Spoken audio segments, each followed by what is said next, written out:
সংবাদ সবাইকে স্বাগত জানাচ্ছি। আমি ফিরোজ তোহা। শুরুতেই সংবাদ শিরোনাম জানিয়ে দেব এই মুহূর্তে হাতে পাওয়া সর্বশেষ গুরুত্বপূর্ণ আপডেট। বাংলা সংবাদ। নারায়ণগঞ্জে এম সাখাওয়াত হোসেনের হুঁশিয়ারি, ভারত গায়ে পড়ে এদেশে অস্থিরতা সৃষ্টি করলে ভালো থাকতে পারবে না। এবারে জানাবো সীমান্তে অপতৎপরতা রোধে প্রস্তুত বিজিবি। সীমান্তে যে কোনো ধরনের অনাকাঙ্ক্ষিত পরিস্থিতি রোধে বর্ডার গার্ড বাংলাদেশ বিজিবি প্রস্তুত এবং সতর্ক আছে বলে জানিয়েছেন বিজিবির সদর দপ্তর। মঙ্গলবার বিজিবির এক প্রেস বিজ্ঞপ্তিতে এ তথ্য জানানো হয়েছে। এতে বলা হয়, যে কোনো ধরনের অনাকাঙ্ক্ষিত পরিস্থিতি কিংবা অপতৎপরতা রোধে বিজিবি সম্পূর্ণ প্রস্তুত এবং সতর্ক রয়েছে। জানাবো হাইকমিশনে উগ্র হিন্দুত্ববাদীদের হামলার প্রতিবাদে বিএনপির বিক্ষোভ। ভারতের ত্রিপুরার আগরতলায় অবস্থিত বাংলাদেশি সহকারী হাইকমিশনে হামলার প্রতিবাদে রাজধানীতে বিক্ষোভ মিছিল করেছে বিএনপি। মঙ্গলবার বিএনপির সিনিয়র যুগ্ম মহাসচিব অ্যাডভোকেট রুহুল কবির রিজভীর নেতৃত্বে বিক্ষোভ মিছিল বের হয়। নয়াপল্টনে বিএনপির কেন্দ্রীয় কার্যালয়ের সামনে থেকে শুরু হয়ে নাইটেঙ্গেল মোড় ঘুরে ফের নয়াপল্টনের সামনে গিয়ে সংক্ষিপ্ত বক্তব্যের মধ্য দিয়ে শেষ হয় এ কর্মসূচি। জানিয়ে দেব জরুরি তলবে পররাষ্ট্র মন্ত্রণালয়। প্রণয় ভার্মা বললেন, আমরা বন্ধু থাকব। ভারতের রাষ্ট্রদূত প্রণয় ভার্মাকে তলব করেছিল পররাষ্ট্র মন্ত্রণালয়। সোমবার ত্রিপুরায় বাংলাদেশের সহকারী হাইকমিশনে উগ্র হিন্দুরা গেট ভেঙে ভিতরে ঢুকে ব্যাপক হামলা চালিয়েছে পুলিশের উপস্থিতিতে। অফিসিয়ালি এর প্রতিবাদ জানানোর জন্য পররাষ্ট্র মন্ত্রণালয় রাষ্ট্রদূতকে তলব করা হয়েছিল। এবারে থাকছে বাংলাদেশে ভারতীয় চ্যানেল বন্ধে রিট শুনানি কাল। বাংলাদেশের অভ্যন্তরে ভারতীয় সব টিভি চ্যানেলের সম্প্রচার বন্ধ হচ্ছে হাইকোর্টে রিট শুনানির আগামী বুধবার। মঙ্গলবার বিচারপতি ফাতেমা নজিব এবং বিচারপতি শিকদার মাহমুদ রাজীবের হাইকোর্ট বেঞ্চ এ আদেশ দিয়েছেন। এর আগে সুপ্রিম কোর্টের আইনজীবী এগলাসউদ্দিন ভূঁইয়া এ রিট করেন। হাইকোর্টের একটি ডিভিশন বেঞ্চে চলতি সপ্তাহে রিট আবেদনটির উপর শুনানি হতে পারে। এবং সর্বশেষ জানাবো আন্তর্জাতিক সংবাদ। জিম্মিদের মুক্তি না দিলে নরকের পরিণতি ভোগ করতে হবে, ট্রাম্পের হুঁশিয়ারি। আগামী জানুয়ারিতে হোয়াইট হাউসের ক্ষমতা গ্রহণের আগেই ইসরায়েলি জিম্মিদের মুক্তি চেয়েছেন যুক্তরাষ্ট্রের নবনির্বাচিত প্রেসিডেন্ট ডোনাল্ড ট্রাম্প। গাজায় ফিলিস্তিনি প্রতিরোধ আন্দোলন হামাসের হাতেবন্দি ইসরায়েলি জিম্মিদের অবিলম্বে মুক্তির দাবি জানিয়ে বলেছেন, জানুয়ারিতে তিনি দায়িত্ব নেবার আগেই জিম্মিদের ছেড়ে দিতে হবে। একই সঙ্গে হুঁশিয়ারি দিয়ে বলেছেন, যদি তাদের মুক্তি দেওয়া না হয় তাহলে নরকের পরিণতি ভোগ করতে হবে। এতক্ষণ শিরোনাম শুনছিলেন, এবার বিস্তারিত। প্রিয় দর্শক, আপনি যদি এই চ্যানেলে নতুন হয়ে থাকেন, ভিডিওটি দেখতে দেখতে চ্যানেলটি সাবস্ক্রাইব করে আমাদের সঙ্গে থাকুন। আর এই ভিডিও সম্পর্কে আপনি আপনার মূল্যবান মতামতটি কমেন্ট বক্সে জানিয়ে দিন। আর হ্যাঁ প্রিয় দর্শক, জানিয়ে দিন ভিডিওটি কোথা থেকে দেখছেন। ভারত গায়ে পড়ে এদেশে অস্থিরতা সৃষ্টি করলে ভালো থাকতে পারবে না, নারায়ণগঞ্জে এম সাখাওয়াত হোসেন। নৌ পরিবহন এবং শ্রম ও কর্মসংস্থান মন্ত্রণালয়ের উপদেষ্টা brigadier general M Sakhawat Hossain বলেছেন, ভারত সরকার গায়ে পড়ে বাংলাদেশে অস্থিরতা সৃষ্টি করবার চেষ্টা করলে তারা ভালো থাকতে পারবে না। মঙ্গলবার দুপুরে নারায়ণগঞ্জ শহরের কেন্দ্রীয় লঞ্চ টার্মিনাল সংলগ্ন বিশ্বব্যাংকের অর্থায়নে বিআইডব্লিউটি এর নির্মাণাধীন মাল্টিপারপাস প্রকল্প পরিদর্শনে এসে সাংবাদিকদের প্রশ্নের জবাবে তিনি এসব কথা বলেন। ড এম সাখাওয়াত হোসেন বলেন, মূলত ভারতের কিছু রাজনীতিবিদ নির্বাচনে ভোট পাওয়ার উদ্দেশ্যে এবং সেখানকার কিছু গণমাধ্যমে বাংলাদেশে অস্থিরতা সৃষ্টির চেষ্টা চলছে।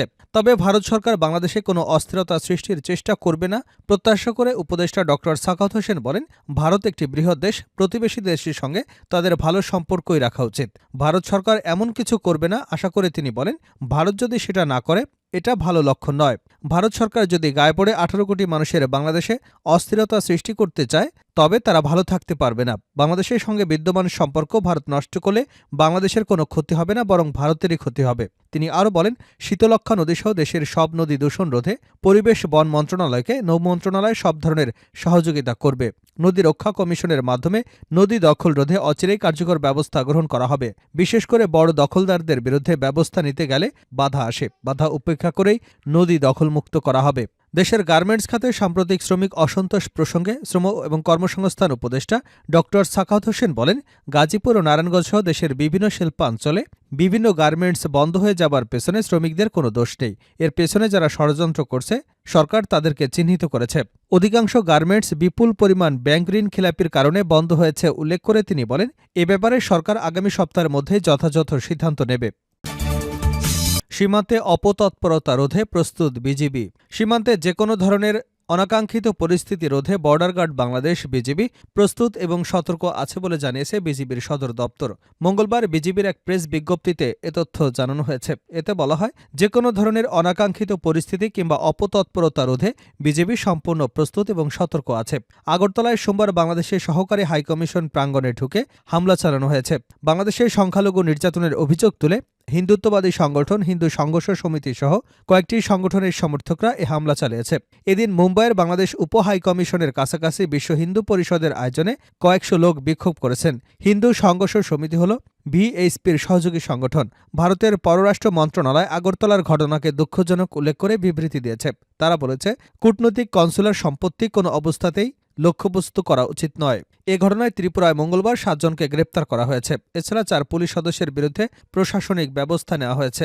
আগরতলার হামলার বিষয়টি পূর্ব পরিকল্পিত উল্লেখ করে নিন্দা এবং কড়া প্রতিবাদ জানিয়েছে বাংলাদেশ।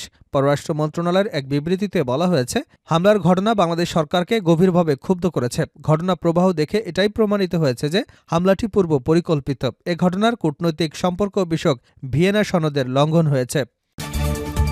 হাইকমিশনে উগ্র হিন্দুত্ববাদীদের হামলার প্রতিবাদে বিএনপির বিক্ষোভ।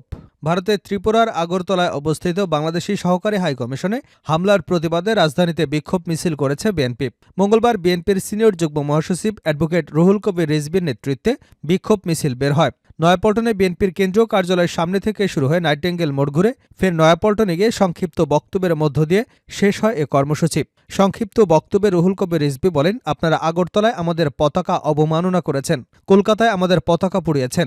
একটা কথা মনে রাখবেন, এদেশে যারা লড়াই করে স্বৈরাচারকে তাড়িয়েছে তারা তিতুমুরের সন্তান, হাজী শরীয়তুল্লাহর সন্তান, দুদু মিয়ার সন্তান, মোহনলালের সন্তান, সূর্য সেনের সন্তান, মীর মদনের সন্তান। জীবন দিয়ে হলেও এরা বাংলাদেশের পতাকার মান রক্ষা করবে। জরুরি তলবে পররাষ্ট্র মন্ত্রণালয়ের প্রণয় ভার্মা বললেন, আমরা বন্ধু থাকব।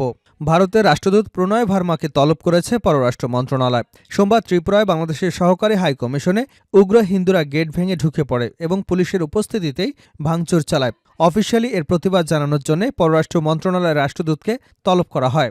তলবে মঙ্গলবার বিকাল 4টায় রাষ্ট্রদূত পররাষ্ট্র মন্ত্রণালয়ে আসেন। ভারপ্রাপ্ত পররাষ্ট্র সচিব রিয়াজ হামিদুল্লাহ রাষ্ট্রদূতের সঙ্গে বৈঠক করেছেন। ঢাকায় নিযুক্ত ভারতীয় হাই কমিশনার প্রণয় ভার্মা সাংবাদিকদের বলেছেন, যাই হোক, আমরা বন্ধু থাকব। আমরা একটি ইতিবাচক, টেকসই এবং গঠনমূলক সম্পর্ক তৈরি করতে চাই। আমরা অনেক বিষয়ে কাজ করছি। অনেক বিষয়ে আমাদের পারস্পরিক নির্ভরশীলতা রয়েছে। আমাদের ইতিবাচক সম্পর্ক উভয় দেশের জন্যই উপকৃত হবে। ভারতীয় হাইকমিশন বলেন, বিগত মাসগুলোতে আমাদের সম্পর্কের বেশ কিছু ইতিবাচক পরিবর্তন এসেছে। বিদ্যুৎ, জরুরি পণ্য সরবরাহ এবং বেশ কিছু ইতিবাচক দিক নিয়ে আমরা কাজ করছি।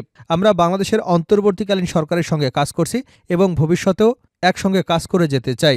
এর আগে সোমবার দুপুরে ভারতের ত্রিপুরা রাজ্যের আগরতলায় বাংলাদেশের সহকারী হাইকমিশনে হামলা করে হিন্দু সংগ্রাম সমিতি নামের একটি সংগঠন। এ সময় বাংলাদেশের জাতীয় পতাকা ছিঁড়ে ফেলে তারা। এ ঘটনায় দুঃখ প্রকাশ করেছেন ভারতের পররাষ্ট্র মন্ত্রণালয়। এ ঘটনাকে পূর্ব পরিকল্পিত বলে উল্লেখ করে বাংলাদেশ গতকাল সোমবার রাতে দেওয়া এক বিবৃতিতে পররাষ্ট্র মন্ত্রণালয় এ মন্তব্য করে। এছাড়া হামলা তদন্ত করতেও ভারতকে অনুরোধ করে বাংলাদেশ। শেষ করছে আন্তর্জাতিক সংবাদ দিয়ে। জিম্মিদের মুক্তি না দিলে নরকে পরিণতির ভোগ করতে হবে, ট্রাম্পের হুঁশিয়ারি। আগামী জানুয়ারিতে হোয়াইট হাউসের ক্ষমতা গ্রহণের আগে ইসরায়েলি জিম্মিদের মুক্তি চেয়েছেন যুক্তরাষ্ট্রের নবনির্বাচিত প্রেসিডেন্ট ডোনাল্ড ট্রাম্প। গাজায় ফিলিস্তিনি প্রতিরোধ আন্দোলন হামাসের হাতে বন্দী ইসরায়েলি জিম্মিদের অবিলম্বে মুক্তির দাবি জানিয়ে বলেছেন, জানুয়ারিতে তিনি দায়িত্ব নেবার আগে জিম্মিদের ছেড়ে দিতে হবে। একই সঙ্গে হুঁশিয়ারি দিয়ে বলেছেন, যদি তাদের মুক্তি না দেওয়া হয় তবে নরকের পরিণতি ভোগ করতে হবে। নিজস্ব সামাজিক যোগাযোগ মাধ্যমে ট্রাম্প লিখেছেন, আগামী 20 জানুয়ারির আগে জিম্মিদের মুক্তি না দেওয়া হলে মধ্যপ্রাচ্যে চরম মূল্য দিতে হবে। যারা এই মানবতা বিরোধী অপরাধগুলো সংঘটিত করেছে তাদের বিরুদ্ধে আমেরিকার ইতিহাসে সবচেয়ে কঠোর ব্যবস্থা নেওয়া হবে। এখনই বন্দীদের মুক্তি দাও। ট্রাম্প গাজায় ইসরায়েলের চলমান যুদ্ধে মার্কিন সেনাবাহিনীকে সরাসরি জড়িত থাকার হুমকি দিচ্ছে কিনা তা তাৎক্ষণিকভাবে পরিষ্কার করেনি। তবে প্রায় 15 মাসের সংঘাতে মার্কিন যুক্তরাষ্ট্র ইসরায়েল গুরুত্বপূর্ণ সামরিক এবং কূটনৈতিক সমর্থন দিয়েছে। এ সময়কালে কূটনৈতিকভাবে কয়েক দফা যুদ্ধবিরতির চেষ্টা চালিয়েও সফল হয়নি জো বাইডেন প্রশাসন। মার্কিন নির্বাচনের আগে থেকে ট্রাম্প বলে আসছেন, তিনি ক্ষমতায় থাকলে মধ্যপ্রাচ্যে যুদ্ধ হতো না। এখন আন্তর্জাতিক সম্প্রদায় সহ সবার আগ্রহের কেন্দ্রবিন্দু কিভাবে ট্রাম্প গাজায় যুদ্ধ বন্ধ করবেন। নতুন প্রশাসনে ট্রাম্প এমন সব ব্যক্তিদের মনোনীত করেছেন যারা প্রবল ইসরায়েল ঘনিষ্ঠ এবং ফিলিস্তিন বিদ্বেষী।